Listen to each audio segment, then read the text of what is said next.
لا أقسم بهذا البلد وأنت حل بهذا البلد ووالد وما ولد لقد خلقنا الإنسان في كبد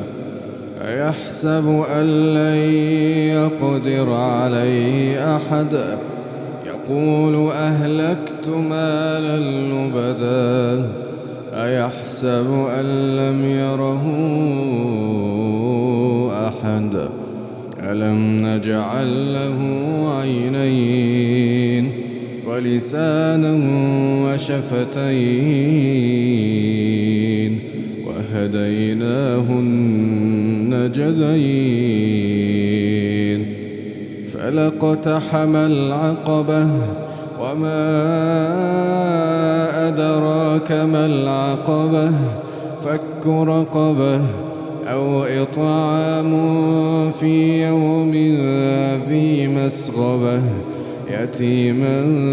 ذا مقربة أو مسكينا ذا متربة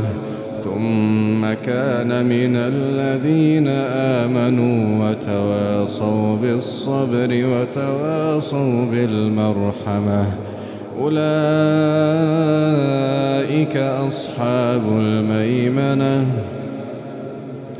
والذين كفروا بآياتنا هم أصحاب المشأمة